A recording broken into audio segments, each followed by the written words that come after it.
I'm Felicia Singh. I am an educator and daughter of a taxi driver, as well as a candidate running for City Council in District 32 in South Queens. And I want to thank you all for joining us tonight at our virtual forum on the Medallion crisis. You know, this story of the Medallion crisis is one that has existed way before the pandemic and one that has only been exacerbated because of the pandemic. We're looking at really difficult time for taxi drivers right now. And what this means is that what the Medallion crisis has caused is also a housing crisis, a health crisis, and really an economical crisis. And we're calling on people like all of you to really uplift taxi drivers and their families. And we're gonna be hearing from so many wonderful advocates, taxi drivers, as well as elected official Senator Ramos, who's going to share more about her debt relief plan for taxi drivers. I want to thank Citizen Action for co-sponsoring this with us. We really appreciate it. And our speaker, Shahana Hanif, City Council candidate from District 39, Jaslin Kaur, City Council candidate from District 23, and Amit Bagga, candidate in Council District 26. Thank you so much. And of course, Augustine Tang, who is a owner driver and who's going to be sharing his story today. So thank you so much. We're going to get started. Next slide. So just to show you an agenda of what today is going to look like, we're going to be talking about a short and brief history in the Medallion crisis. What is a medallion? The impact the crisis has had on families and taxi drivers. Then we'll hear from Senator Ramos as she shares more about her bill. You'll have a chance to ask her questions during that time as well. We'll move on to talking and hearing from Augustine Tang, who's going to share his story. And then, of course, you'll hear from Shahana, Jaslin, and Amit, as well as asking them any questions. And of course, at the end, we'll be sharing actions that you can take as individuals to help amplify the stories of taxi drivers and their families. So thank you so much for sticking through today's agenda. We are recording, so if you do not want to be seen on the recording, you can feel free to turn off your camera. Be comfortable, grab a beverage or a snack as you listen to our stories. And again, feel free to ask questions in the chat as there'll be ample time to ask them. Thank you.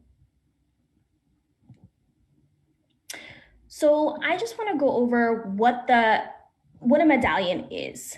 A medallion is like a franchise. It's purchasing a small business. It's your ownership of your livelihood. And it allowed for taxi drivers to really be self-employed. And really what this meant for my father, who is a taxi driver, was his ability to create his own hours and to create his own income. And that was really special for a lot of immigrants across New York City during the time and even now, because it meant that we had an investment in our community, in our city, and one that we owned. And that's really important. We saw that what really caused this crisis, the medallion crisis, was it was supposed to be a cap and a regulation of the amount of taxis on the street. But what it really ended up happening was you had a lot of predatory lenders, a lot of banks who lent who allowed borrowers to purchase a medallion at the rate of $1 million, which taxi drivers didn't actually spend or had the amount of money to buy, but really what it was us borrowing that amount, which created our debt. So for example, and I could speak for my father, who purchased his medallion in 1987. And when he purchased his medallion in 1987, he purchased it for about $250,000. But it came with a 12% interest, which sounds insane. Because of that 12% interest, it added up to today around $646,000 of debt that he owed on a medallion. So at the end of the day, you don't end up owning anything because you're continuously paying. And what we saw was that taxi drivers had the inability to even pay a medallion because they were unable to make enough money to sustain a living, plus all of your taxi fees, plus your medallion fees, and any other fees that came with that, including congestion surcharge. We know that with the influx of rideshare companies like Lyft and Uber, there was no cap on those industries. So what you had was a whole bunch of taxis throughout our city and not enough people riding them, especially not enough people taking yellow taxis to be able to sustain a living. Next slide. Mayor de Blasio recently put out a plan, one that included $65 million of taxi medallion owner-driver relief. And what this means is that it's up to $20,000 in loans upfront to restructure medallion debt and a $9,000 debt payment support plan. The city this would essentially be a payout, it looks like, for lenders. And really what this meant was that we didn't adopt New York Taxi Workers Alliance's plan to restructure debt at $125,000 over 20 years at less than $800 a month for a taxi driver. Now, what did this all mean? First of all, New York Taxi Workers Alliance is a really amazing union that represents taxi drivers and even their families, and has been fighting really, really hard for a debt relief plan for many, many years. And what we saw was when this plan was released, it was incredibly devastating to so many families. Taxi drivers needed relief for a very long time. And what this has caused, the lack of courage and will from our city to provide that relief, is we had things like what happened to my family, where we had to file for bankruptcy in 2019. Our medallion was seized over the summer during the pandemic, meaning that my dad no longer had ownership over his taxi. He was unemployed for 3 months during the pandemic. And then unfortunately on February 5th, the bankruptcy court put a for sale sign on our home. So currently we're in the settlement process of trying to figure out if we'll even be able to keep our home. This is what happens when we allow for our city to neglect our most essential workers. So today you are going to be hearing about what we should have done as a city, what we can still do, and how you can help push this forward in the best way possible. And with that, I want to leave some space to introduce Senator Ramos, who's been a real steadfast fighter for our taxi drivers and her communities, all of our communities. Welcome, Senator Ramos. We really look forward to hearing more about your bill. Hey, Felicia. Hi, everyone. Thank you so much for inviting me to your forum. It's really good to see everybody. And like I said in the chat, I'm really happy to be having this conversation because we really are at a critical juncture in this fight.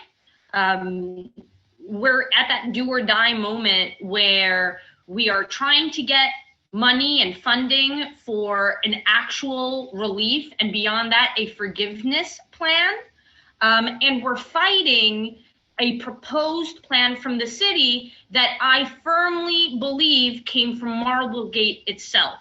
Marblegate is the principal lender to the taxi medallion owner drivers.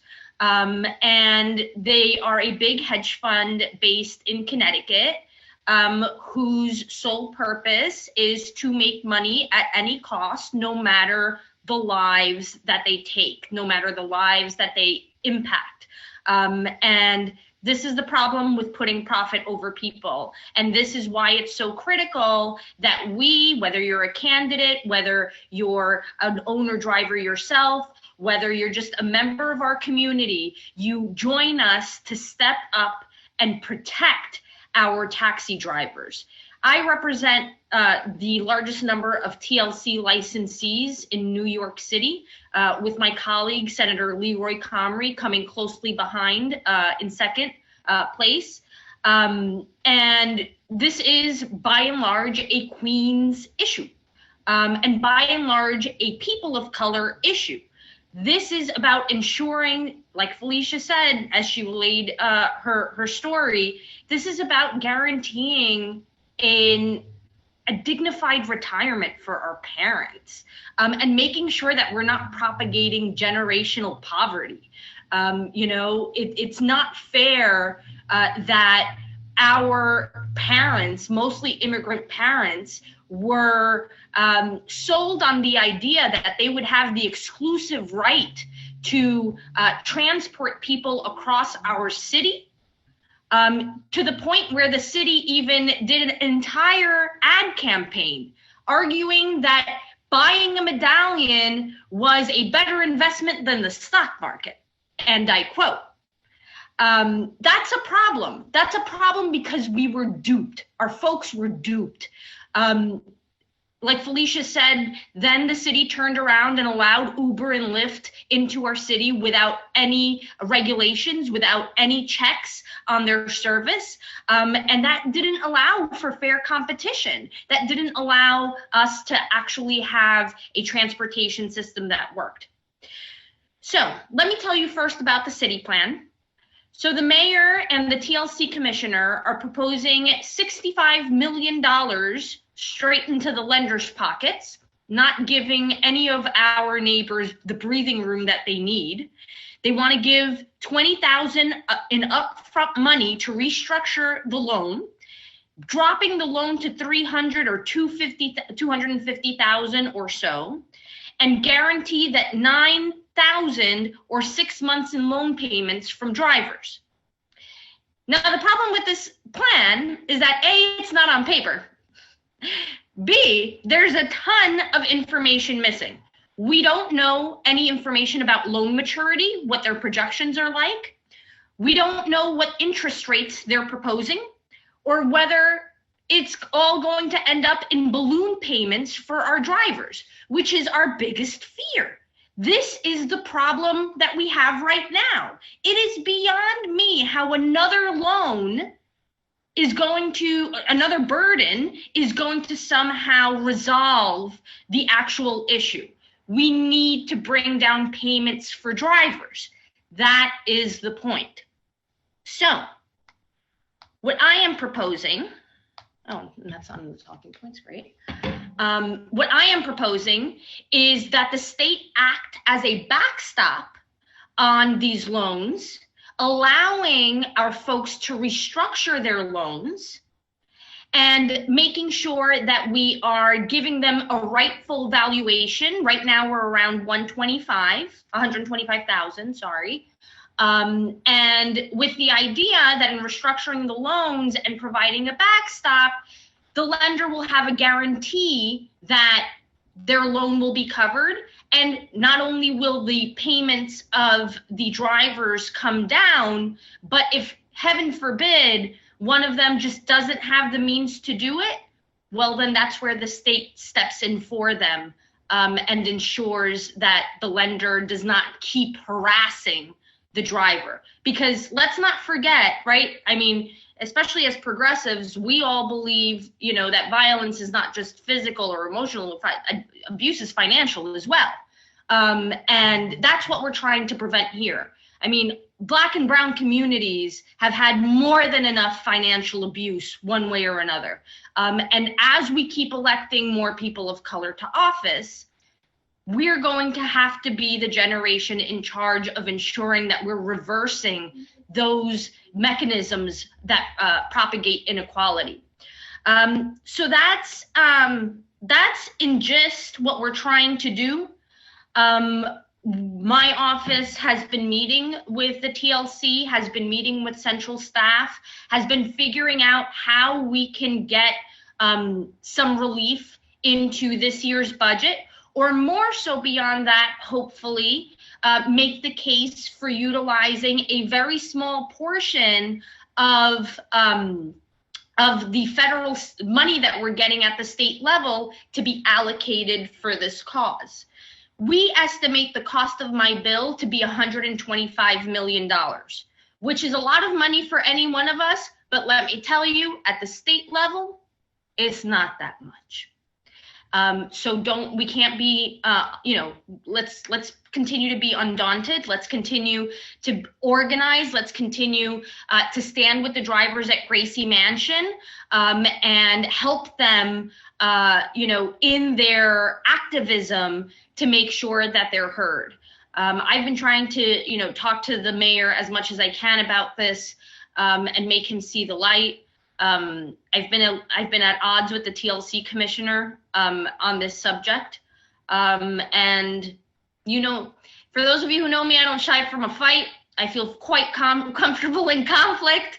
And we're just going to have to figure it out. So we're going to be duking it out over the next few weeks. And I'm very happy that y'all are on the worker side, because ultimately the #1 problem with the city plan is that the workers weren't at the table. That's just it. You cannot propose a solution. And those of you who are going to be policymakers, you can't propose a solution when the people closest to the pain aren't at the table in any circumstance.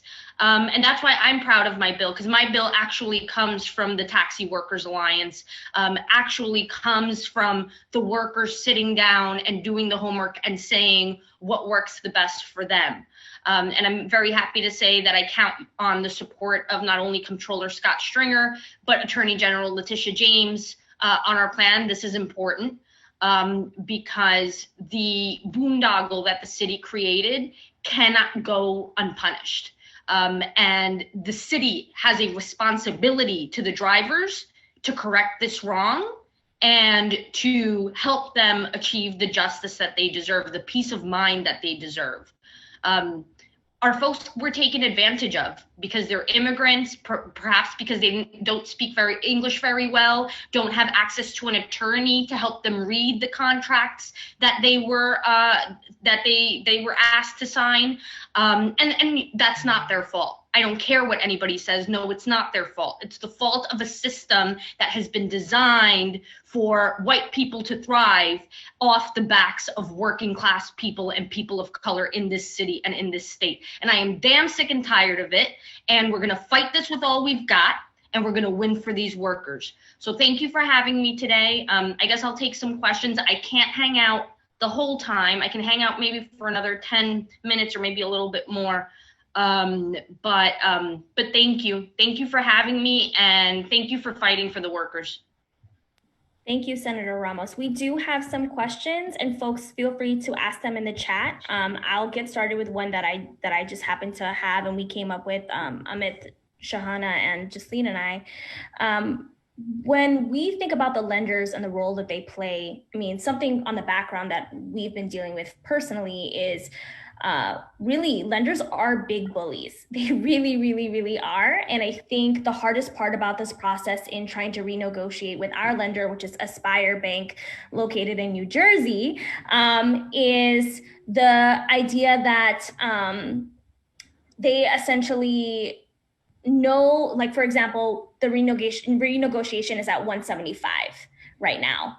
And so my question is when it comes to families or taxi drivers trying to talk to lenders and renegotiate, what is that process going to look like? And is it going to be a bureaucratic one to then ensure that the lenders actually being able to follow this bill and follow the law if your bill is enacted? Well, we don't want it to be. What we want is for there to be as little process as possible. We want this to be as transparent and simple as possible. We want for the state to really, step up in a way that the city has not. And that's why we're asking for them to act as intermediaries of sorts. And allow the 7,000 or so Medallion owners who are in trouble to be able to directly receive this aid in a timely way. I'm not looking to bog anybody down in paperwork or, something that we'll have to figure out in implementation of policy, of course, is legal representation for these taxi drivers. Because it's also, I think, there's a public education process, of course, of teaching folks, how it is that you aid low-income folks, or how you counsel low-income folks in making these investments, especially if language is a barrier. So in that way, I think we're actually kind of on the cutting edge, because that's never really been done before, right? I mean, this is the reason why even the foreclosure crisis on homes hit Southeast Queens and East Elmhurst over here the hardest. Same reasons. So I'm not looking to create a very bureaucratic process. What I'm looking to do is get folks peace of mind as soon as possible. Thank you. And it looks like we have a question in the chat on funding outside of federal funds. Is there a strategy to fund this bill through tax the rich revenue? So, I mean, the easy answer, I guess, would be yes. Right now, all of the taxes that have been proposed in our one house budget in the Senate goes into the general fund. And ideally, that's where the funding for this bill comes from. So I guess indirectly, yes, we don't have the bill or any bill, any expense bill directly attached to any revenue generating bill. I hope that makes sense. That's just how Albany works, unfortunately. And actually a good example is my mark-to-market tax, my billionaire's tax bill. I had initially coupled that with my fund for excluded workers. And I've actually now decoupled the two ideas because we want to diversify the possibilities of the funding stream for the excluded workers fund, and it worked. In the one house, we got $2.1 billion allocated for excluded workers. Now it's just about making sure that Cuomo keeps every single damn fucking dollar in the budget, or else. I cursed. Yeah. I'm sorry. No, absolutely. No, that's okay. Shahana, why don't you come off mute and feel free to ask your question? Absolutely. Hi, everyone. Hi, Jessica. Could you tell us what the partnership between city council and state partners look like here? I know the conversations I've had with Felicia, we've been like trying to discern like who solves the Medallion crisis and what kind of organizing between legislators are needed. Well, I would say that the city council's primary responsibility here is to provide oversight over the TLC. The agency, as a city agency, it has not historically been designed to service TLC licensees. And that's, I think, at the root of the problem. They don't see the TLC licensees as their patients, as per se. Or clients, like and in that way, I think that they have failed to see the humanity in the issue, because and this is the thing, right? Behind every number, and this is why I hate finance bros, behind every number is a person, and that to me has been greatly lost.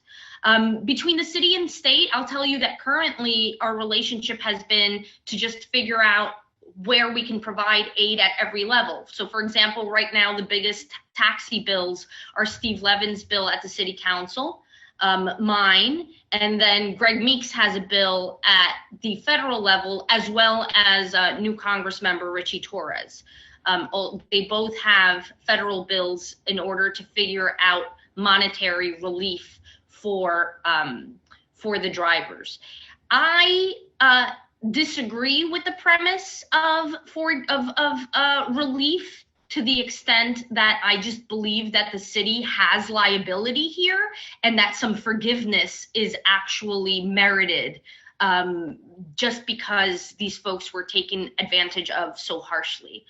But what I'm looking forward to doing is certainly continuing to work with the advocates. I think a legislator's role, whether you're in the city council or in the state senate or in the assembly, our role is to meet with the stakeholders, bring them to the table, and figure out, broker the plan that will hopefully resolve this crisis. So, I'm hoping that this will get resolved soon. But if it does end up carrying over until next year, I expect to see you guys at the table too. Absolutely. I want to throw it over to Amit for maybe one of our last questions. Hi, thank you, Felicia. Hello, Jessica, how are you? Hey, Amit. Hi. I have a quick question for you. Lending, as many people may know or may not know, in general terms, is primarily regulated at the state level. And what happened here in this case is that the city created this secondary market for medallions, failed to regulate it, allowed it to crash. That's why we're in the situation we're in today. Are there steps being contemplated in the state legislature to further increase oversight over the city in terms of its own lending market practices to prevent something like this from happening again in, let's say, a different industry? I was going to ask, okay, lending in general, I am not privy to any plan, so I'm not going to say that it doesn't exist, but not that I know of. But I have to say I've largely not engaged on this issue. I mean, I ended up in this issue not only because of my natural constituency, because of my neighbors, but because I see it as a labor issue, and I chair the labor committee in the state Senate. But overall, the state can't really directly give money to lenders by law. This is why it has to be relief and or forgiveness directly directly to the medallion owners, drivers themselves. And I think that's important. I think overall, what I'm trying to play around here is trying to figure out how to kind of force the city's hand into our plan, being that they are so dead set in their ways. I mean, my conversations with the TLC commissioner thus far are such that she does not see the need for any forgiveness. And she will outright tell you that, it was the medallion owners who signed up for this. And, now that it didn't work out, well, that's not anybody else's fault. But I think she's wrong. I think the city is at fault.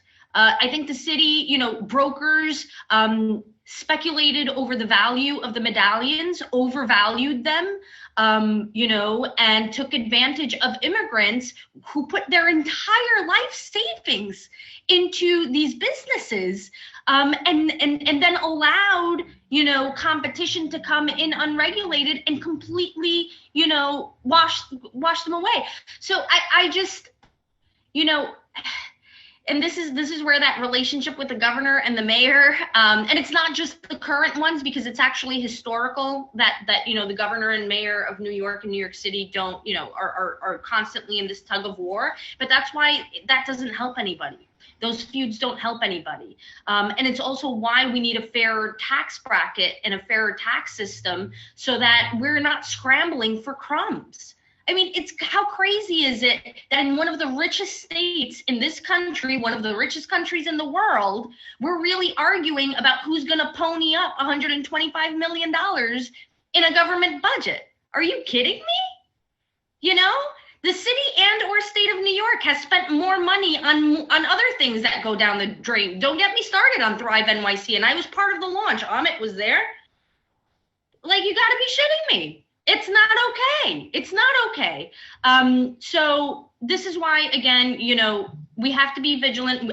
We're going to have to take a deeper dive on how to hold these lenders accountable, how to get hedge funds out of our lives and hopefully in jail, because that's where they belong, and really turn around the city in a way that we've never seen before. So there's a lot of work to do. I'm tired just talking about it. For real, I'm exhausted as well. One last question before we head off. What could we do to help push your bill at the state level? Does it include calling our representatives? Does it include continuing to rally? What exactly can we do? Thank you for the question. I have to say, I'm very lucky that both Tim Kennedy, who's a state senator from Buffalo and chairs the Transportation Committee, is fully committed to this bill and to this cause. I'll be honest, I thought, just given the fact that he's not from New York City, that it would take a little more explaining and a little more advocacy. He got it. And Leroy Comrie, who chairs the Corporations, Authorities, and Commissions Committee and represents Southeast Queens, where there are many drivers, is also fully on board. And the three of us have really tag teamed in conference and telling our colleagues how important this bill is. But hey, look, there's never any reason for you not to call your state legislator. So to the extent that, you can call Shahana can call Kevin Kevin Parker, sorry, or, Amit can call Janaris, for example. Like, these things are important.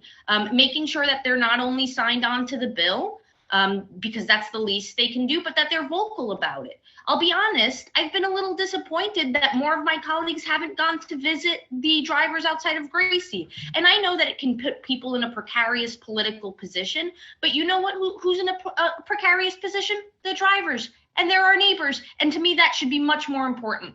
That's what we're here for. That's what we got elected to do. So yes, please call our colleagues. And if you can, please go visit and stand with the drivers. And if you have a little money to spare, please send them food. And help keep their spirits up in this fight, because the truth is we're probably going to be at it for the next few weeks. Agreed. And just for clarification, what is the buzz around avoiding a Proposition 22 situation, as Jaslin asked in the chat? No, I didn't see. So Prop 22 was a winning referendum out in California that did away with AB 5. And AB 5 was a law that was passed by the California state legislature that designed an ABC test, or a 3-question test, in order to determine if a worker is an employee or if a worker is an independent contractor. The misclassification of workers is something that I'm looking into, especially now that the budget season is coming to a close. And to be honest with you, it's very complicated. I don't want our state to be bogged down in litigation. I think that will ultimately hurt workers because it'll just take too much time. And what we really want to avoid is what actually has already started to happen, which is Uber and Lyft, and the Ubers and Lyfts of the world, spending hundreds of millions of dollars in false propaganda to make sure that the politics of it all moves their way. That's what happened with Prop 22, and I encourage you to read up on it. They spent $200 million across California convincing people that somehow, this was bad for workers.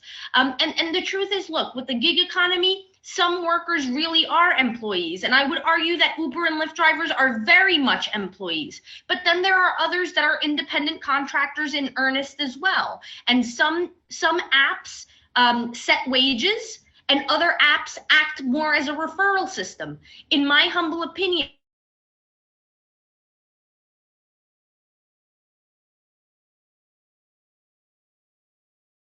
Oh, Senator Ramos, we lost you there. Can you hear us? I think you went. Yeah, I think you went on mute or something happened. Second. Did I freeze for a second? You didn't freeze. It just cut off it kind of put you on mute, but you weren't on mute. Oh, okay. But what was the last thing you heard? That Uber and some employers are, some workers are employers. Okay. Oh, okay. So what I was saying is that some apps set wages and others act as referral systems. And to me, Uber, the Uber as an app, as well as Handy, for example, for house cleaners, definitely set wages. And if an employer is deciding how much you get paid and you don't have an opportunity to negotiate it, then you're an employee. Because as an independent contractor, you should be able to negotiate your wages. You're the one who determines whether you're willing to work for that price or not, but that's not the case. So stay tuned, because that's going to be boiling up over the next few months. But I'll tell you, I'm in no hurry to get something done if it doesn't work the right way. I'm in no rush. I would rather do it the right way than just get something done for the heck of it. So thank you so much for your advocacy and standing for workers' rights. I appreciate it. Our families appreciate it. Taxi drivers appreciate it. I mean, we really need something to happen now. This is an urgent situation, and I can't explain enough how grateful we are of you really listening to New York Taxi Workers Alliance, who've been amplifying and uplifting this plan for a very, very long time. And it's about time legislators really stand forward and adapt it in some capacity at the state and city level. So thank you. I really appreciate it. Absolutely. Sorry I can't stay, but thanks again for having this conversation. It's really good to see many of you. And look, we're on the brink of something really great in New York this year with the election of a lot of inspiring candidates who are really going to transform this city, probably at the most important period of time in our history. So I'm really excited, and I wish you guys the best of luck. I'll see you in the trenches. Thank you so much, Senator Ramos. We appreciate you. Take care. Thank you.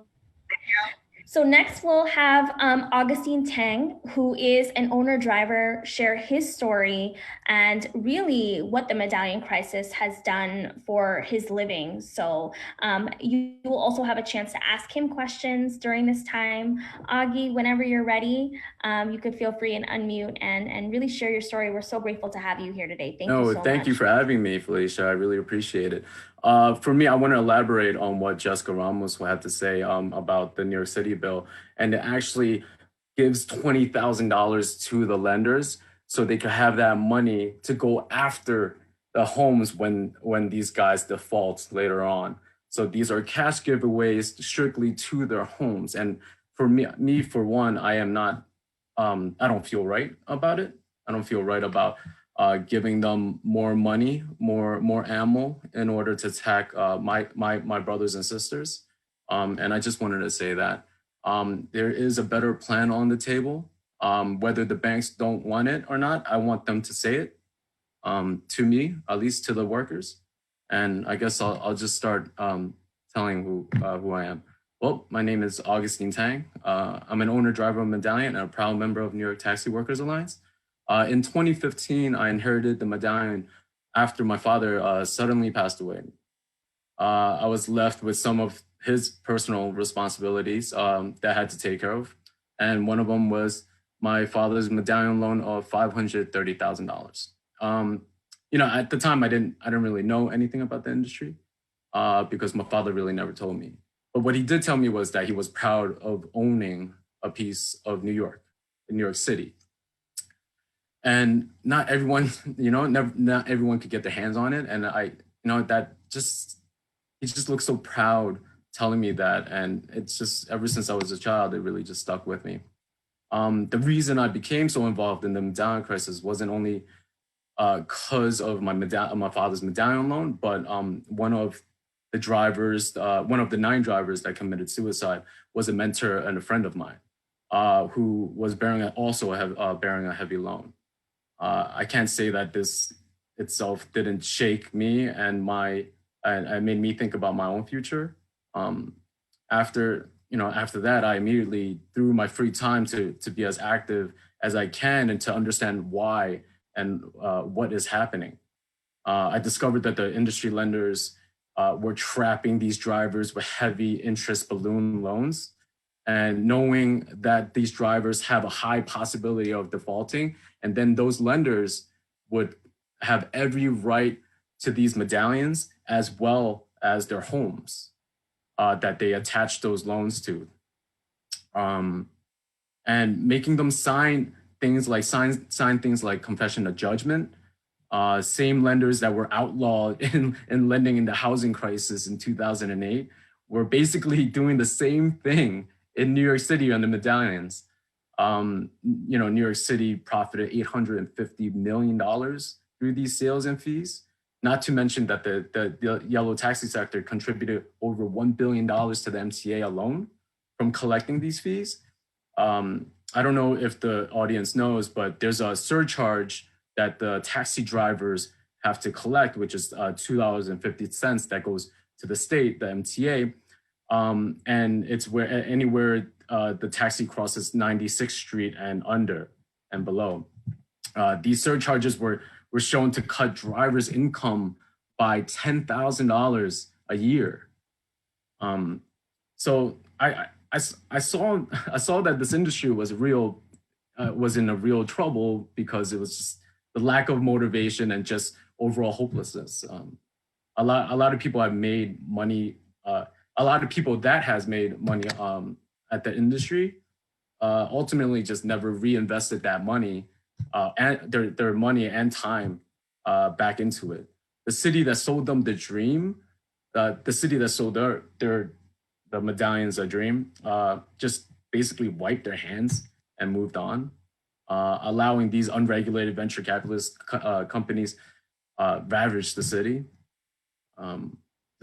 They just really created a cloud of despair around everyone. I started seeing these older Medallion owner drivers that were drowning in debt and basically breaking their backs, trying to make ends meet, working these long, grueling hours of 12, 14 hours, 6, 7 days a week. It was just an incredibly sad image. What are these men and women going to do? It's crazy. They're like 50 to 70 years old. Some came back to drive because of the lack of income from the bubble that burst at like 70 to 75 years old. So during my time driving, I really did meet great people, great family people, and I was fortunate enough to be part of a union, New York Taxi Workers Alliance, and who have not only kept fighting for us, but helped keep us afloat during the height of the pandemic through the helps of filling out unemployment and other federal outlets. We have started to organize and really speak to one another about like the hardships as Medallion owners were going through, getting real answers to questions that we didn't really even know we had to ask. It's just been like the feeling of being part of a family that I personally didn't know I had. It's been really great with sharing my stories with them as well too, and hearing these stories. And we felt a real connection to one another. And I guess this is why I do these things, be on forums and speak and get involved, because there's so many brothers and sisters that just need help. Real help. We have shut down the bridges, protested in front of lenders' lobbies, Gracie's mansion, and City Hall. We need help from the city, or if not the city council, to find a real solution to these Medallion owners, so the Medallion owners won't be out on the streets, or even worse. We have no choice to keep on fighting, unfortunately. I really do feel that anything over 125, frankly, anything over 100,000 is not payable right now. Even at 4% interest, we're talking about a loan of 20 years, and these guys are 60, 70 years old, having to pay up until their 90s. It's just this industry will still take many years to recover from COVID. Before I end, I just want to say that the public support that we are receiving through these protests and through our campaign has been amazing. There's people that have been sending us food, has been protesting with us, and the public figures that were out here who have been standing with us, trying to understand our plight. It's been nothing, and it's for this. Of course, we're screaming and shouting, and the neighborhood is not really enjoying it as much. But when they do hear our stories, it's such a emotional movement that they understand why we're out here. But for now, we did protest 9 days straight at Gracie's mansion for the 9 driver suicides that has occurred in 2018. And, we are not done. We are going to continue on Sunday, 11 a.m. in City Hall. And so I hope you guys can come and show your support. And I for one, I thank everyone that come in here and really, really try to understand this issue. And I think that this issue can be solved. It's whether or not the city really wants to help or the lender wants to help. And thank you guys. Thank you so much, Agi, for sharing your story and sharing what taxi drivers really need right now. We appreciate it so much. We have someone's hand who's up, Mohammed Tipu Sultan, who we know well. If you'd like to share, you can unmute and go ahead and ask a question or comment. Yeah, this is a Mohammed Tipu Sultan. Is organizing since 2005 with New York Taxi Worker Alliance. So, and since 2005, I've been seeing as the number 4 TLC chairman. So the current TLC chairman, the way she was promised, she's totally give it back to the driver actually. So that is totally understandable. She planned this everything. And just like you August said it, that the 9 days straight protest in mayor office. There are a lot of support also from the neighborhood, as August said it, that we get a donors, we get a coffee, we get a hand gloves, we get a mask. And there is some of the neighborhood every day they visited just to say hi and look at us. I see at least 3 of them walk at least from 6-7 blocks. Is elderly. They come, they see, they hi, they support. And as this is all about happened is the last 3 years. This brother and sister is suffering. I feel so upset. I feel so cry when this brother and sister come in right there. 60, 70, 80 years old, 40 years, 35 years, 30 years driving this city, the trust, the belief they build in this city. This is the TLC who fell totally this industry. 200,000 driver, 130,000 car on the street. This is a planned. This is a corrupt politics in the city hall and also in the Albany. And look at the scenario in 2015. This mayor wanted to put a cap on the car, and Mr. Governor wanted to bring all over the state the Uber. We wanted to stop. But this mayor just did not act properly. TLC did not act properly. And what happened? This is a 9 driver suicide. We lost our 9 street fighter. They're not a new, they are old, professional, full-time driver. They leave this city, they trust on this city. Who fell? This city fell. Who fell? The TLC fell. And the current TLC chairman, she promised front of all driver. Go back to the city council public hearing when she was testifying what she gonna do, what she will do. I still remember that she turned her face back to the driver. She felt sorry for the drivers, that the sufferer. She promised that she will stand with the driver. She promised that she will solve the problem. Look what she's proposing now. She is hand over $65 million to the hedge fund. Why? But we do have a institutional corruption, as we see that if you look at the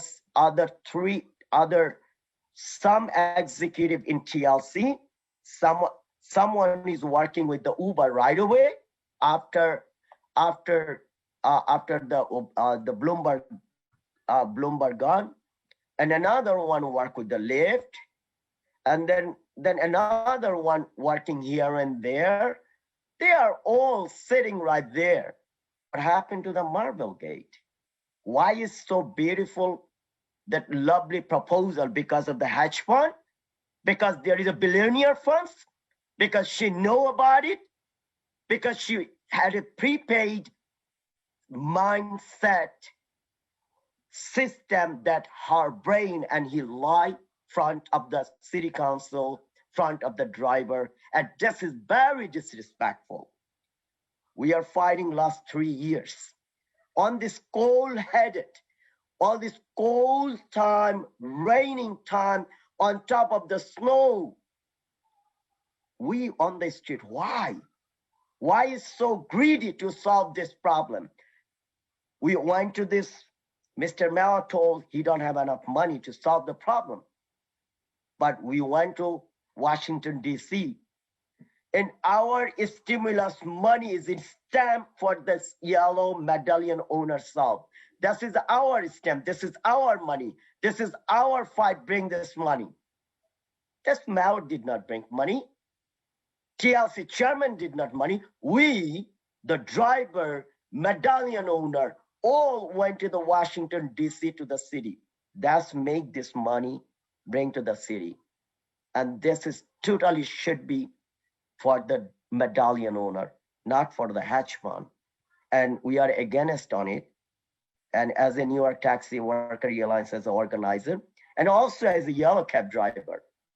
Before I been an organizer, I'm a yellow cab driver. I know my brother and sister is suffering. I know they don't have a food. I know them, they call me for food. This Uzun Park, I just using another ex name. He called me, 4-member family, cannot survive. Can you imagine? And during the pandemic, New York Taxi Worker Alliance served 15,000 drivers with unemployment, with the EIDL loan, with this food, with this counseling, with the guideline. Where was that taxi and limousine commission? What she did? Now she coming, sitting on $65 million fund to be funded with the hedge fund. That proposal already was exist before the pandemic. It was right there. We knew about it. Every single driver knew about it. Bring chunk of $25,000, and we're gonna restructure $300,000 loan. We knew about it. That's nothing new. So the TLC just copy and passed this hedge fund proposal, period. You know what? We see another 3 of them gone. TLC chairman, 3 of them in my involvement, 3 of them gone. And you know what? And this is the horrible, the picture scenario they bring it. You know what? The old days, we never knew about it, what is happening internally. Then when this medallion is making a bubble, $1 million, and not 18 to 19 years later, we learned there was a internal corruption set up. But $65 million corruption, we know how does it work. We know who is behind that. Everybody know it. We want this investigation right now. And we want this money should be stopped. Nobody should take this money. Nobody should forward this money. We want this money should be used to be make sure this medallion owner get hear the voice. And New York Taxi Worker Alliance the proposal, $125,000, 20 years plan, and this is 4% interest, 757. That's the best proposal. And as we know, all the leader, all the people, all the public with us, because yellow is a brand for the New York City. No one can take away from it as long as we brother and sister is standing on that protest, and will continue to do it. That's it. Thank you. Thank you, Tipu. Wait, I'm sorry, Tipu. Did you have a question in there for me? I thought it was. Oh no. No. As you saying that. No question at all for me. I did not make a question. I made a statement. I state. I love you, man. I just say that I was stating that as a neighborhood, you saying that little upset, but I bring this. Oh, I got you, man. No worries. All pleasure for us. Yeah. To see that all over the city, just like the day before yesterday, that we was in 112th Street all the way to the Washington Park. We've been in a caravan with the people that excluded workers from there in the hunger strike. Who was leading the caravan? This is the yellow cap leading the caravan, right? Yo, Tipo, I love you, but this is a public forum. I don't want this to go. You know what's going on right now. Everyone's like waiting on things to progress. So No, it's all good. No problem. We'll talk together soon, Tipu. Sorry about that, guys. Yeah. And there'll be more space to chat too at the end when and continue to ask questions, because I did see some folks who had hands up, and I'm sorry we haven't had a chance to, but there will be a chance to ask questions throughout. But Augie and Tipu, thank you so much for your advocacy, your hard work, your pushing of legislators and city agencies to do the right thing. I think what we want to see is movement in our current legislator at the state and city level, but we also have an entire cohort of city council ready to bring change. And I want to first introduce Shahana Hanif, who is running in District 39. Kensington is a neighborhood that has a lot of taxi drivers. I'd love for her to speak and share more about herself, policy plans, and platforms that really will help support taxi drivers in the long run. Sister Shahana, whenever you're ready, please feel free to share. Thank you so much. Thank you first to my brothers Augustine and Tipu for just all the incredible organizing and the force you're bringing to this work. I am leaning on workers to drive what we accomplish in this city.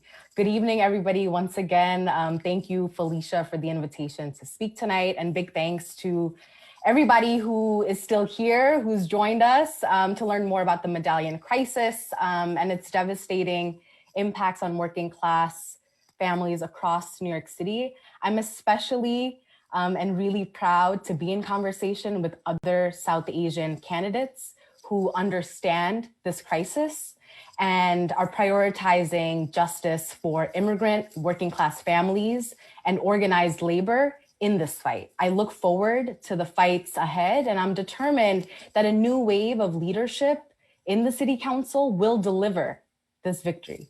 So the Medallion crisis is personal for me. I was born and raised in Kensington, Brooklyn, where I am now running to be the next council member in District 39. Kensington is home to the largest working class Bangladeshi community. Many of my neighbors and family members are taxi workers.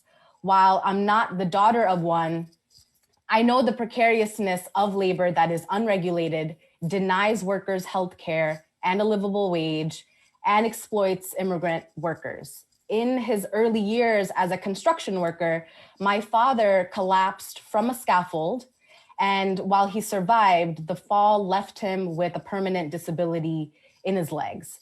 Many immigrant and working class Bangladeshis in my district are employed in the building and construction trades.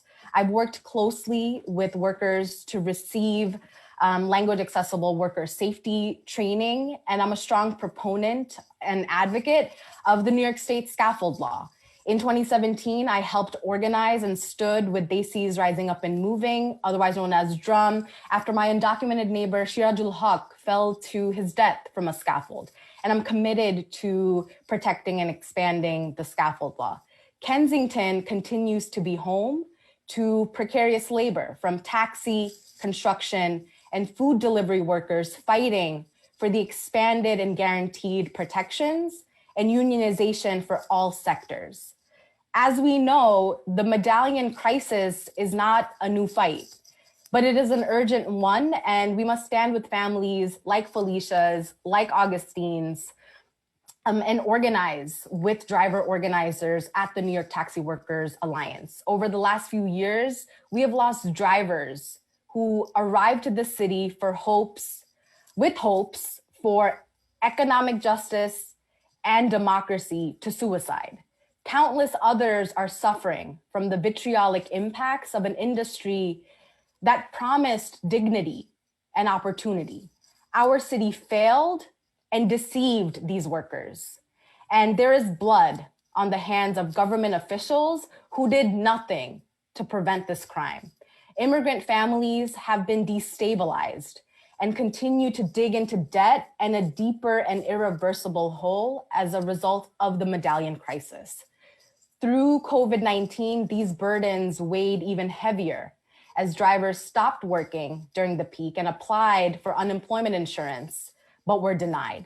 I supported dozens of drivers with appeals for unemployment insurance and to fast track these benefits. It took weeks for many to receive their deserved benefits. Side by side, I offered political education about why their benefits were stalled or needed to be fought for. Big tech corporations like Uber and Lyft have never looked out for workers. And employee misclassification has been a way to deny workers basic human rights. As workers continue to organize, it is up to our legislators to listen and solve the Medallion crisis now. So in 2020, I released my most urgent policy platform to expand workers' rights, which centers taxi drivers and their organizing power. First and foremost, we need debt relief and reparations. The New York Taxi Workers Alliance has put forth a promising plan that can solve the Medallion crisis, and I feel hopeful listening to Senator Jessica Ramos. I will continue to organize with the New York Taxi Workers Alliance and taxi drivers throughout the city and District 39 to pass substantial reforms and demand immediate relief. We must let drivers lead and be at the decision-making table, from district offices to City Hall to the Taxi and Limousine Commission Board of Commissioners, which has never included an active driver. There has been no real momentum within the city council to advocate for classifying drivers as employees instead of independent contractors, despite repeated systemic injustices, from a lack of desperately needed and comprehensive healthcare to a failure to provide legal protections for vulnerable drivers. I'm committed to working with colleagues in the city council, and I hope you're looking at the next city council slate right here tonight, with colleagues in the city council and of course our state legislature to provide drivers with labor protections and benefits through classifying rideshare drivers as employees, not independent contractors, and provide independent drivers with healthcare and pension funds. These plans are not unrealistic. One way to establish a health and pension fund for drivers is by levying a small cents on the dollar surcharge per ride to cover these costs. There are so many long-term ways to help drivers, like funding and installing public toilets and allowing drivers to use bathrooms in municipal buildings and restaurants. And most importantly, we must continue organizing to pass the New York Health Act and expand access to mental health care for drivers. And if you've been following, just yesterday, Uber in the UK is now reclassifying all 70,000 workers. These workers are now guaranteed minimum wage, vacation pay, and other benefits, which means Uber lost this fight. This historic win is because of workers' organizing power. And this is possible in New York and in the United States too. Thank you so much. Thank you so much, Shahana, for your advocacy and your constant, unrelenting fight towards justice. We're gonna pass the torch on to Jaslin, another fighter running in City Council District 23, who is also going to share her story. She's a fellow daughter of a taxi driver, as well as talking about labor rights, a continuation and a continuous conversation always. Yeah, thank you so much for being here. And I want to thank everyone for sharing so many deeply personal stories and putting that into the universe. This is a very vulnerable space, but I think in the times that I've shared with the Taxi Workers Alliance on the street, the stories I'm hearing from folks, even just in our district, we have a fellow daughter of a taxi driver on the Zoom right now, Onima Ahmed. I remember the first time she reached out to us on the campaign, she told me, Jaslin, I'm so glad to see that people are uplifting the plight of our taxi drivers because her father is also a taxi driver. So this is about an intergenerational fight that we're charting forward because we are the ones who will inherit these struggles. And so, I just want to note that, a significant portion of our driver workforce is immigrant, South Asian, is aging. We've, as Augustine had mentioned, we've lost 9 folks to suicide, and that our drivers have also faced hate crimes and discrimination. And this is an especially challenging time right now as we lost 6 Asian Americans in Atlanta just the other day. And these are concurrent stories of immigration, exploitation, labor injustice. And so I just want to name that before I move forward. And so in Council District 23, we have one of the oldest districts in the city, actually. We have close to a 20% senior population, which means that we have an aging workforce too. We also, as Senator Jessica Ramos had mentioned, Senator Leroy Comrie's district is also in our council district, which you heard is perhaps the 2nd largest home for taxi drivers in our city. So, for me, this is deeply personal, and it's been a personal fight for years in our city and in Queens, especially. So for me, my dad purchased his medallion around the same time that my brother was born in 1993, and it was filled with promise. We keep talking about these medallions that are worth millions, that it's going to guarantee home ownership, sending your kids to impeccable schools. And that was all well and good until these corporate giants like Uber and Lyft swooped in and tanked those opportunities. And I want to be clear about just how much families across our city had built up for this to come crashing down. It was devastating. And so the year that we lost so much in 2014 was actually the same year that I was supposed to start university. So when we thought we could pay for my schooling, I suddenly had to take out over $50,000 in student loan debt, private student loan debt for a private university that I didn't even graduate from. And this is on top of hundreds of thousands of dollars worth of medallion debt. So these concurrent crises really are just piling on top of the housing market crash and so many forms of austerity budgets in our city across decades. I need a decent job to help pay off my parents' debt and to pay off my own debt. And this is the intergenerational nature of this crisis.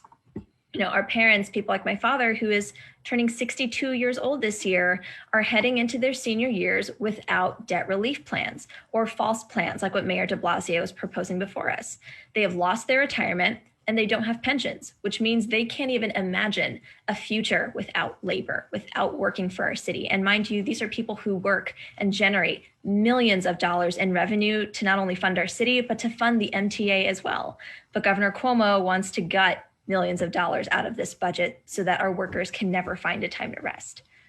I remember the first time I asked my dad what a retirement fund was, and if he had one, and all he could do was laugh, because there was no possibility for that with the way the medallion lending agencies have cut our families out of opportunity.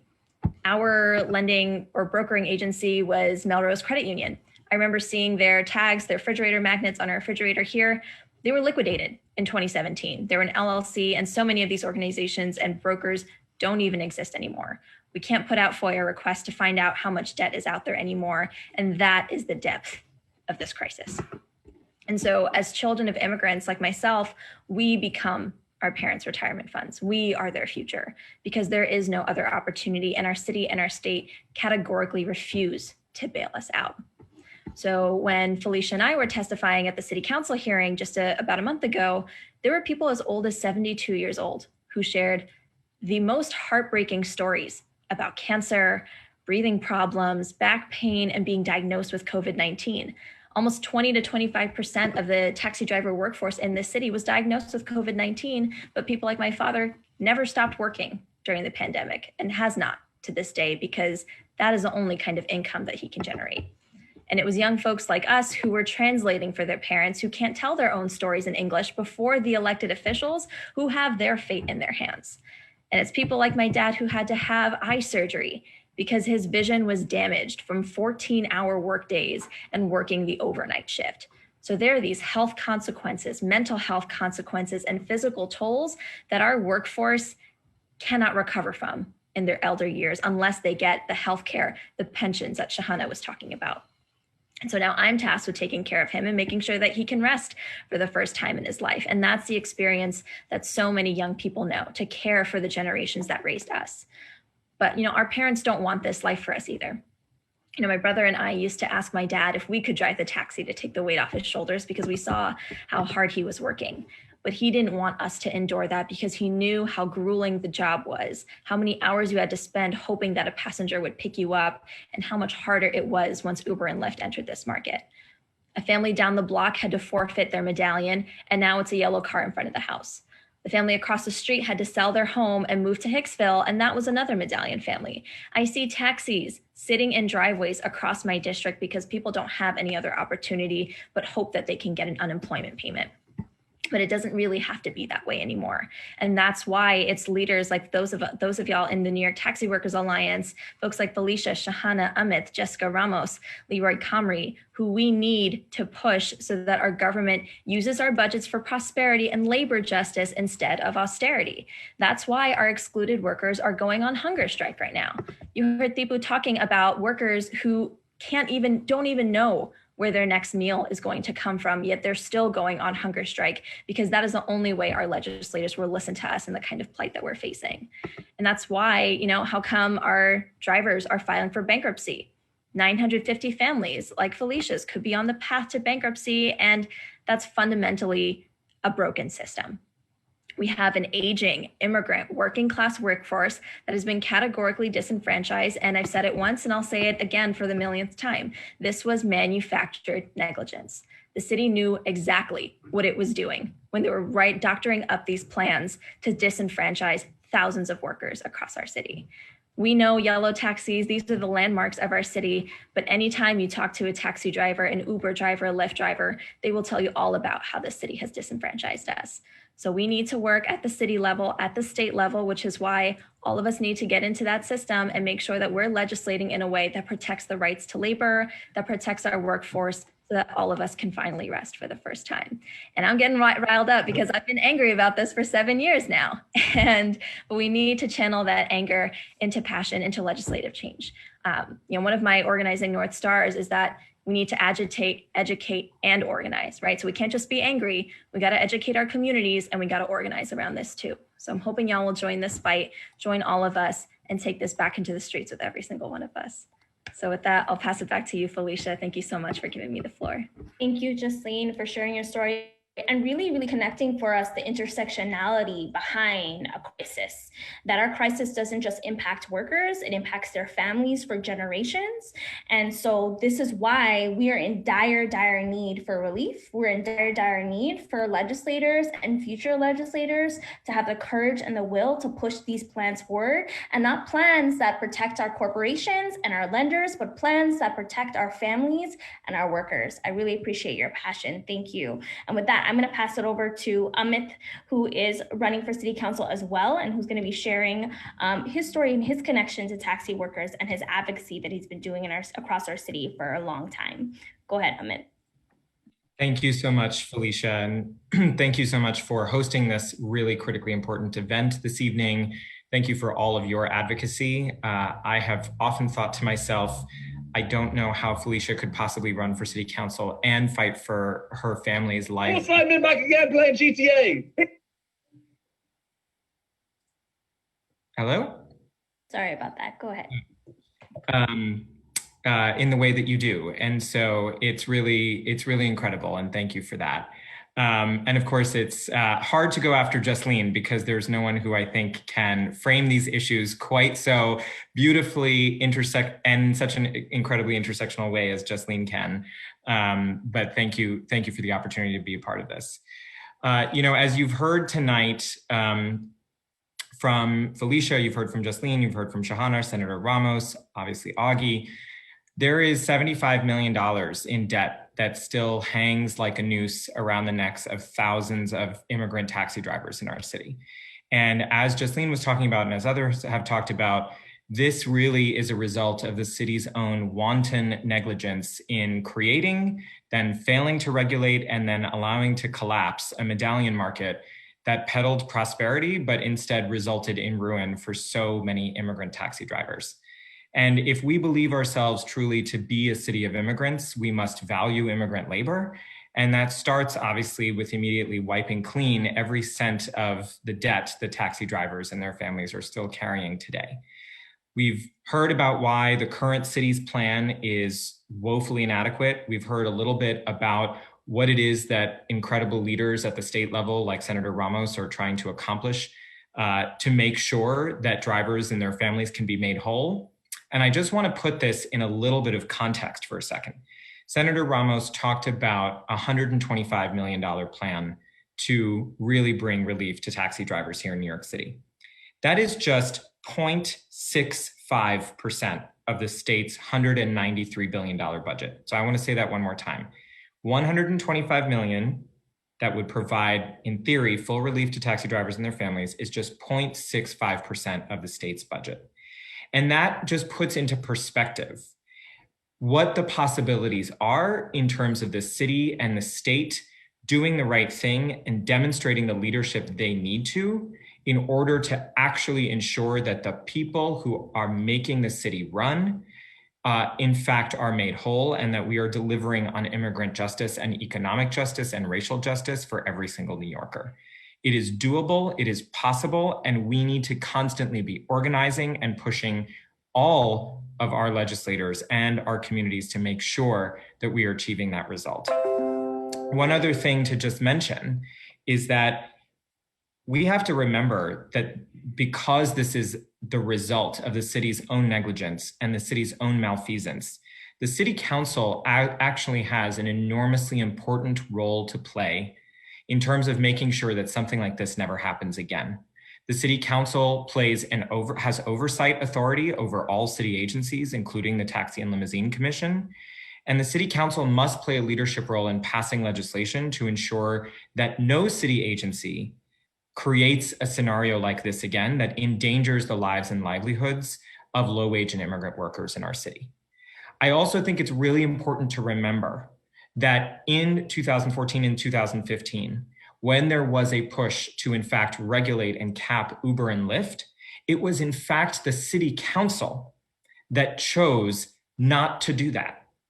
And I talk about this because it underscores and underlines just how powerful the city council can be in terms of not only protecting New Yorkers, but also sometimes in terms of making bad decisions that have resulted in New Yorkers becoming impoverished, and even in the case of our 9 taxi drivers, dying.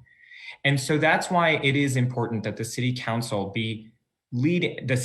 have members that are primarily focused on making sure that the way in which we make policy truly centers those who have been failed by policy making in the past. And I know for a fact that in Shahana and in Felicia and in Jaslin, we have city council candidates that are going to be centering the people who have been most failed by policy at the heart of everything they do. And it is the way in which that all of you who are on this call need to ensure that you are also holding us accountable if we are elected, because that is in fact the power of the council. And it is the power of the council to hold an administration accountable and to make sure that we are doing all we can to uplift and fight for our immigrant workforce and for people of color here in New York City. And that is just a little bit of a vision for what we can accomplish together.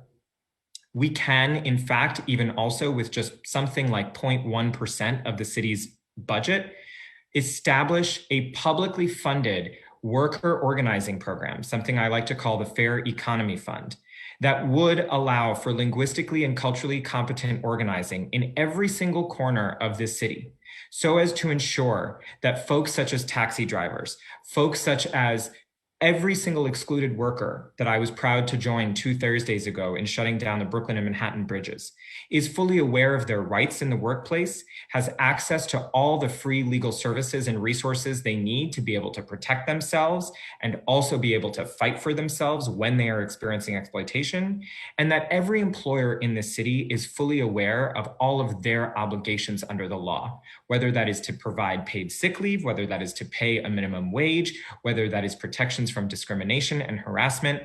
It is the city's job to make sure that we are educating, as Jaslin was saying, and organizing to ensure that our city's workforce is fully equipped with all the protections and benefits that they deserve. So thank you again, Felicia, for hosting this tonight. Thank you for giving me a few minutes to be a part of this really important discussion. And I'm really, really honored and grateful to be in the fight with you, Jaslin, Shahana, and so many others, and the incredible organizers and advocates who are with us tonight for justice for all New Yorkers. Thank you. Thank you so much, Amit. I appreciate you. We do, and I want to just kick it over to questions so folks can have that time to share and ask us questions or just share how they're feeling. We have a couple hands raised. I want to uplift James. Feel free to unmute and ask any question that you might have at this time. If James, you're still on. Hi, good evening. Good evening. My name is MD Jahidul Islam James. I am a member of Taxi Workers Alliance. I am a Medallion owner. And I have two kids. One is 12, another one is 9. I came here in this country in 2008. I bought the Medallion in 2010, and still I have 800,000 loan. I am stuck in loan. When I came this country, before that, my parents requested me not to go here, go this country. Stay here, stay in Bangladesh. You are good here. You don't have to go there. But I have a hope I will go to America and for better life. But now I think it is better for me to stay in my country, not to come here. Because in this country, I am really upset, and not only upset, I am so angry too about this corruption of the city, local, city level, state level, for that corruption. I am so angry about that. And in my future, I don't know what will happen. I believe I have long way to go, and I have options to long way to go. But now I am really stuck here. So we talked a lot of times. We are fighting for a lot of times, a lot of years. We are fighting, but this is not the time only talk. We have to fight. We have to go on the street, and we have to achieve our goal. Our goal is the Medallion debt forgiveness. That's the only way we can survive. This is the only way. So I hope you all will join with us in our protest. That's my request. And that's it. I'm sorry about that. I'm so emotional. Sorry about that. Thank you so much for organizing this program. I just want to say that James, not only a great fighter on the streets, he's just like his story just resonates directly to all the drivers who invested into the city, and this is the reason why not only that the older drivers that need a certain plan to come out, so you know they could be made whole again. They have people like James who came here and has 2 kids, $800,000 loan. I can't imagine anybody, you know, being able to survive through this. This is something that we need a plan that would actually work. And I feel like just giving us crumbs, $29,000 to give strictly to Marblegate, it's not a plan really for us. And even though I really do think that the city should have flexed their power, and with the TWA's plan, what's crazy is that Marblegate bought their loans for about $100,000 each, from what I've heard. And so even with our Marblegate's plan, they're still winning. No, they're just not winning that much. And it's incredible to me that they would rather put people out on the streets, or worse, so they could have a second summer home. It's incredibly selfish of them, I think. I hope we could work things out. But yeah, you know, me, James, Tipu, and everybody from TWA, we're gonna keep on fighting until we win. Absolutely, absolutely. We also have other taxi drivers whose hands are raised in the chat that I want to uplift as well and have them share their story or ask questions. Yupema is whose hand is up, and I'm sorry for the mispronunciation. Yes, that's correct. My first name is Ugen, last name is Pema. So the first name is a little hard to pronounce, so I just write down you. So yeah, same like other fellow Medallion owner. I'm one of the owner, and I bought the Medallion in 2004 in second auction, in the city auction, right? So, and my broker and we went down to the Rector Street, where's the TLC Commissioner stay, their main office.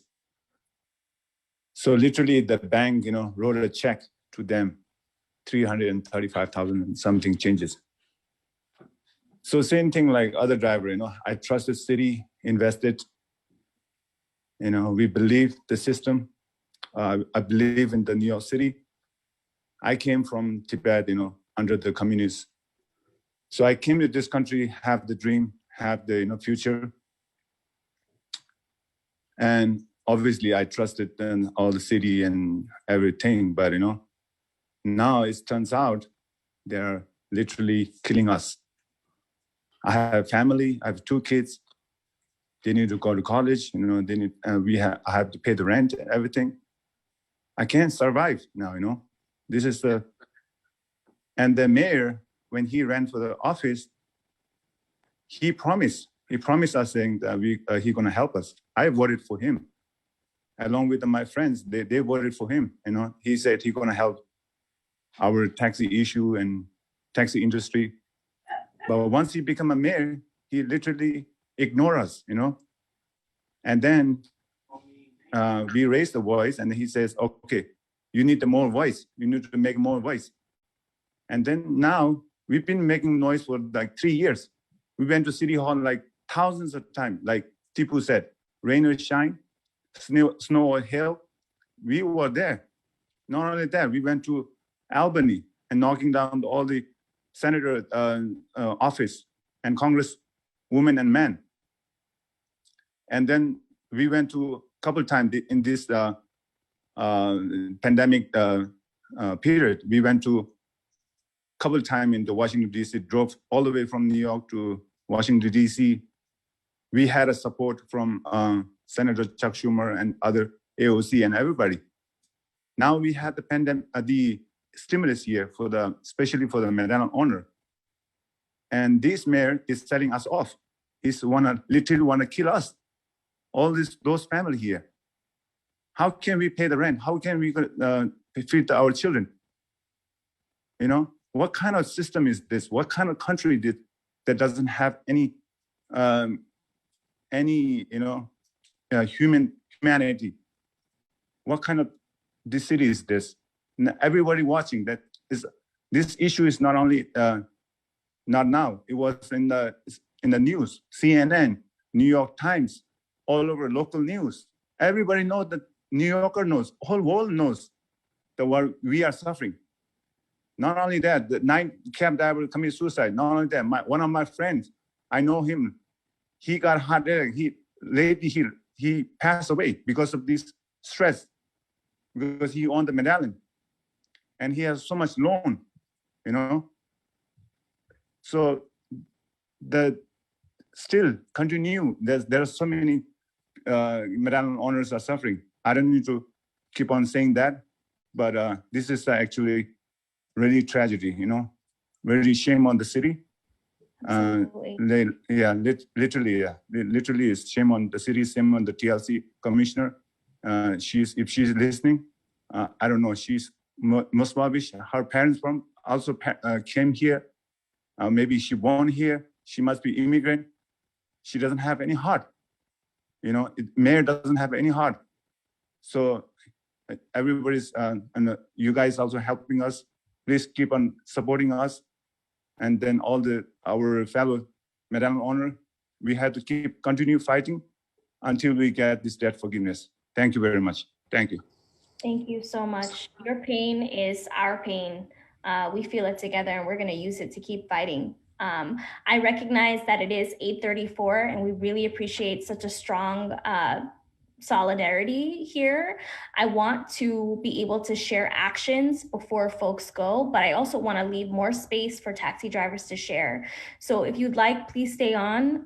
There are a few more hands up. I'm going to pass it on to Tipu again, just to share some actions that are happening that you can support starting today, starting tomorrow, to uplift taxi drivers and their families. Tipu, whenever you're ready to just share some actions, please let me know. Yes, I'm ready to be the announce action. I wanted to be say that also little 1 minute as Shahana said, the unemployment, London get it. Taxi Worker Alliance sued the Uber 2016, and we make the process. We win the case 2018, and then we during the pandemic, the New York Taxi Worker Alliance sued to the Albany, Governor Cuomo. We sued twice Governor Cuomo. So, and then also we sued the Department of Labor on unemployment issue. That's why app-based driver from Buffalo to Coney Island, all over New York State, they're getting maximum 504 and they get a status as an employee. My question, what is TLC did it for that? Did the TLC send to all this member? I believe no. Did they forward to the TWA? No, they did nothing, and they never informed. Probably, if they are, we would know from the driver they forward to us or they help to us. But they are calling and asking the Marblegate hedge fund issue. They're calling, they're asking, go take this money.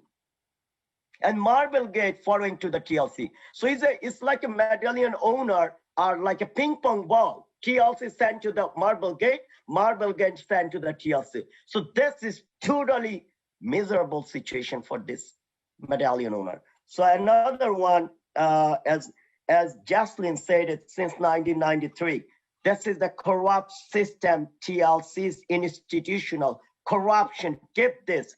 95% immigrant industry is like in the lowest level in the human dignity. You know what I mean? We don't have any human dignity. This is TLC make it.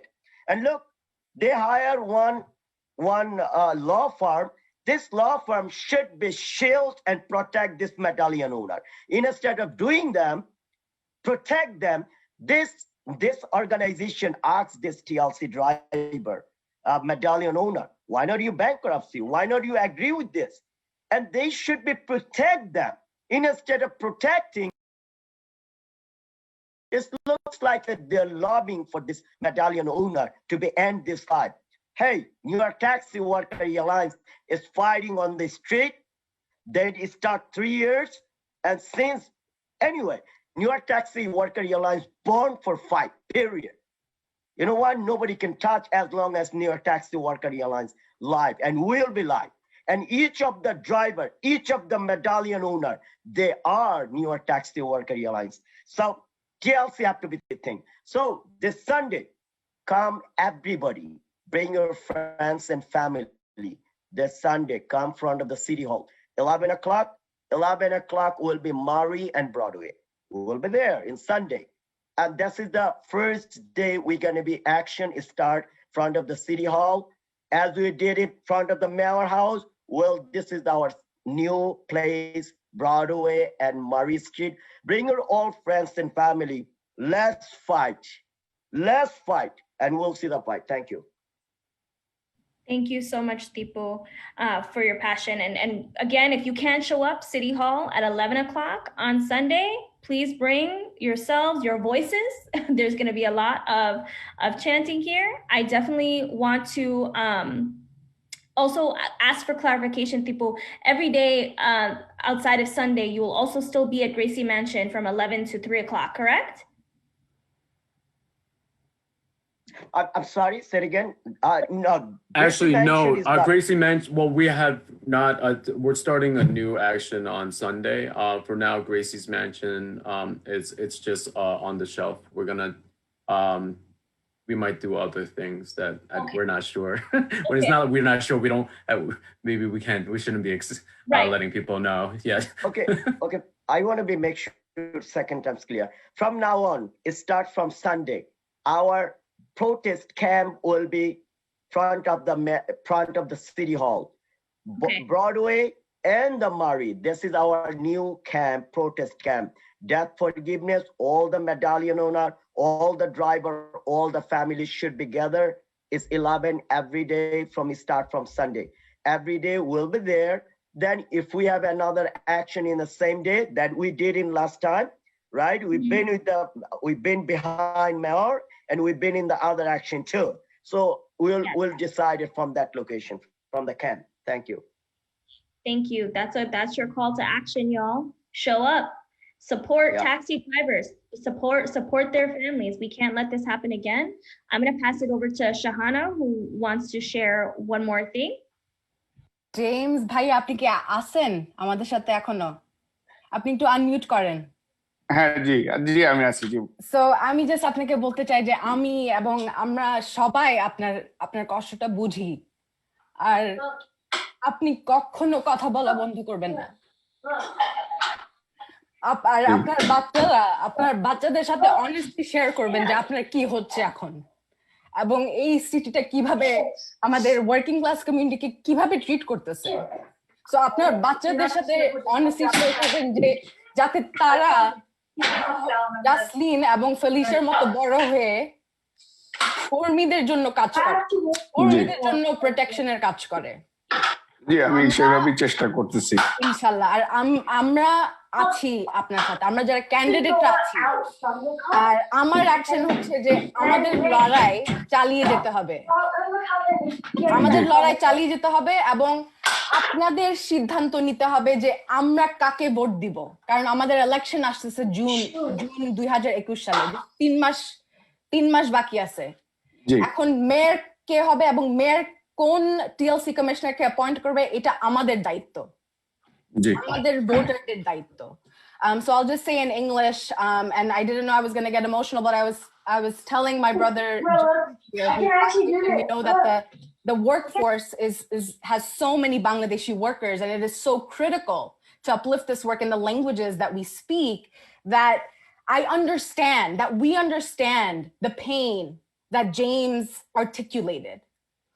And that, and I've told him, I've demanded that he does not stop talking about the pains of this corruption, that he must continue to speak up about the violence and about this crime committed by our city, and that he's got a responsibility to let his children know what is happening, so that that one day they too, like Jaslin and Felicia, will grow up to protect workers everywhere.